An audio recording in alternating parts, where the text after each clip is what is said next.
Good day, people of YouTube. What's going on? The name is AK, owner of eXtremeAzure Productions, and I'm here bringing you yet another X-React video presentation. And this one is actually really different from what I usually do because one of my articles actually got called out. Now, just to give some background information, I'm a writer for the Enthusiast gaming team. I write on Xbox, PlayStation, and Nintendo Enthusiast, and also PC Enthusiast, but I mainly revolve on the Nintendo Enthusiast side of the team.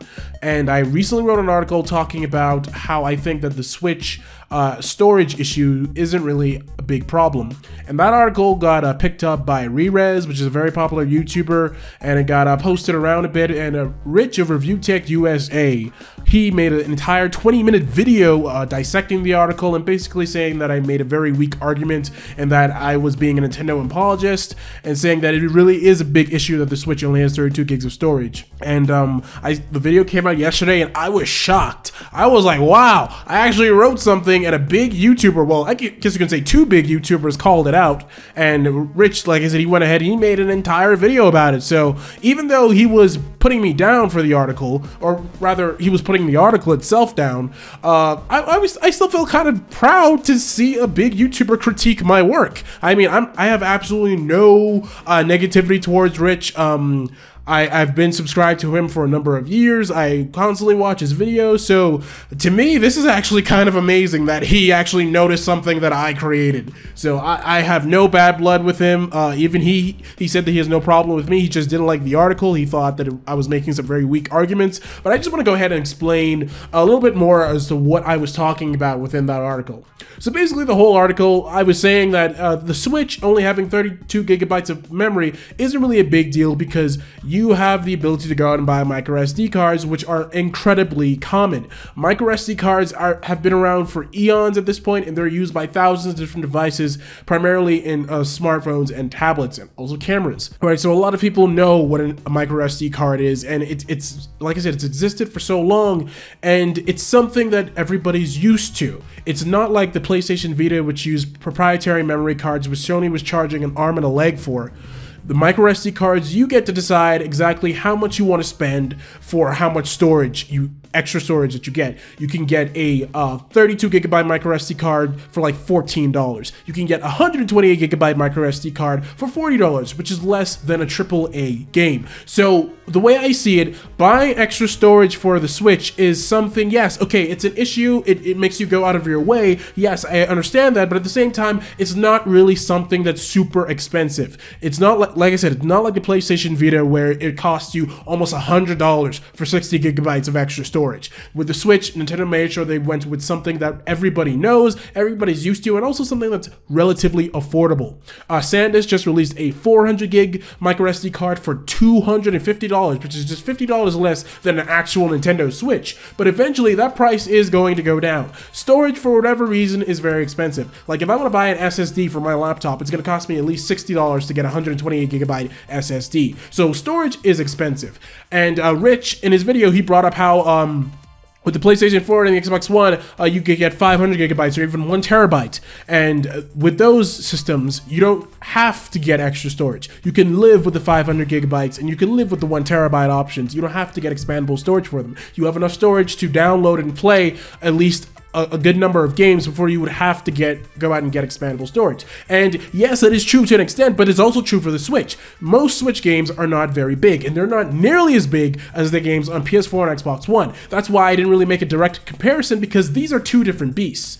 And he was mentioning how I shouldn't have been comparing the Switch to smartphones and tablets, and I should have been comparing it to the PS4 and Xbox One, but it wouldn't have made much sense, and it wouldn't have been fair for me to have compared the Switch directly to the PS4 and Xbox One, because you're dealing with two different sets of circumstances. On the Switch, you're dealing with flash memory, not mechanical hard drives like what's on PS4 and Xbox One. Flash memory is not as big as normal hard drives, and on top of that, flash memory is also more expensive. That's why Nintendo only went with 32 gigabytes of storage for the Switch. If they went with more storage, then would have made the Switch more expensive, so either the Switch would have had to cost more for the consumers, it could have possibly been like $350, maybe $400, or Nintendo would have continued to sell it at only $300, and then they would have taken a loss on the system. And that's not something that Nintendo has ever wanted to do. They said from the get-go that the Switch would not be sold at a loss. So every decision that they made with the Switch, it was dealing with the price. They wanted to make sure that they could get it at a price where they could manufacture it for a good price, sell it at a good price, and they'd be able to turn a profit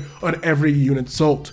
So, once again, I made the comparison between the Switch and mobile devices because they have the exact same set of storage circumstances. With mobile devices, once again, you're using flash memory, and you also have the option to use microSD cards on certain mobile devices, just like you can do with the Switch. So that is why I made the comparison, because everybody, well, not everybody, but you get what I mean. Almost everybody owns a smartphone or a tablet of some kind, and if it's an Android device, chances are it has the ability to be upgraded with a microSD card. So I use those devices because it's something that everyone can relate to. The reason why I didn't directly compare it to the PS4 and Xbox One is because, again, those systems use mechanical hard drives, and on top of that, they also require you to install games even if you buy the physical version. So that's another reason why I didn't want to compare it, because it's not the same thing. With the Switch, if you buy the physical version of a game, whatever's on that card, that's the whole game right there. All the data is on that card. You do not have to make any system installs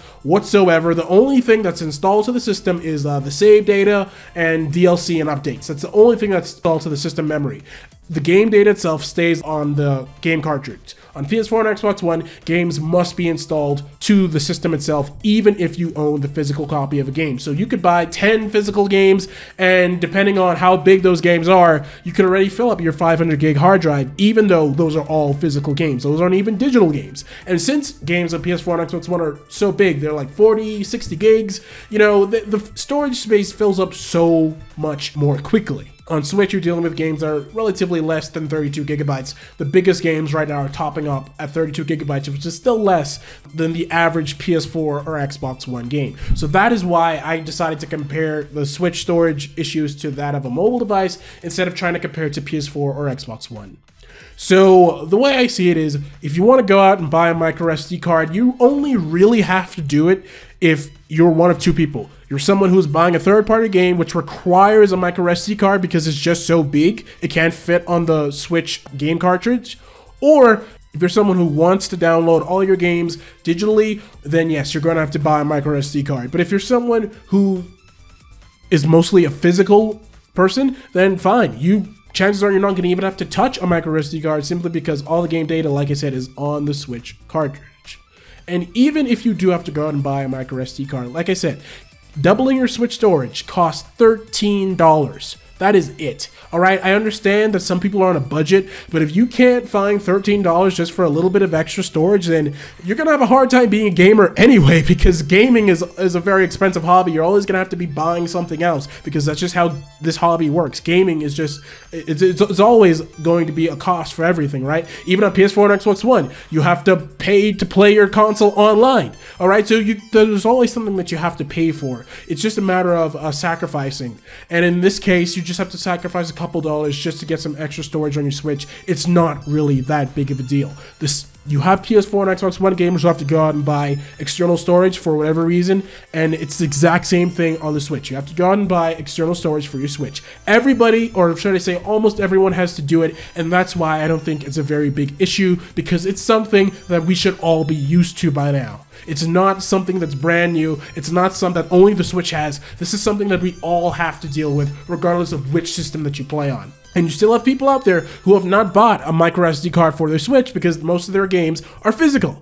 And likewise, you have people on PS4 and Xbox One who have yet to buy external storage for their systems because their library is mostly physical and they haven't filled it up yet despite those game installs. So everyone's going to have different sets of circumstances, everyone has different budgets, but at the end of the day, this is not a very big problem. I think Nintendo will upgrade the Switch storage later on, possibly, let's say 2-3 years from now, when flash memory becomes less expensive. And even if they don't, like I said, buying a microSD card is not that big of a deal. They're only going to get cheaper, and they're already cheap enough. They are affordable. This is not the PS Vita memory cards. It is just a microSD card. And the Switch was revealed in January, right? We knew 2 months before the system launched that it was going to only have 32 gigabytes of internal storage, and that you would have to buy a microSD card if you wanted any more than that. So I didn't see much complaints about it when the system was revealed, was fully revealed at that January Nintendo event. So I don't see why it's suddenly becoming an issue now just because a few games are going to require you to buy a microSD card just to play it. I understand that it is an inconvenience, but at the end of the day, a microSD card is not expensive. You do not have to go out of your way to get one. It's an inconvenience, but it's a small inconvenience, and that's why I wrote the article. That's why I was saying that people are just blowing it out of proportions. I'm not trying to apologize for Nintendo. I'm just looking at it from a rational perspective. It's just not that big of a deal. And if it was such a big deal, there should have been more hullabaloo about it months ago. It should have been more hullabaloo about it when the Switch was fully revealed back in January. There should have been more hullabaloo about it after the Switch was launched. And there should have been more hullabaloo about it within the 6 months that it's been on the market. It's only an issue now because one game, NBA 2K18, and some future titles will require a microSD card. But at the end of the day, it's not that big of a deal. That's just what I think. But anyway, once again, to Rich of ReviewTechUSA, very surprised that you critiqued my article. And any of you who agree with him, then fine. If you see it as being a big issue, then that's how you see it. But to me personally, I just don't see it as being a big issue. But anyway, I have no problems with Rich. I thank you for making your video. Thank you for giving your viewpoint on the matter. And I hope to see more videos from you in the very near future. Thanks for watching, guys, and I'll catch you in the next one.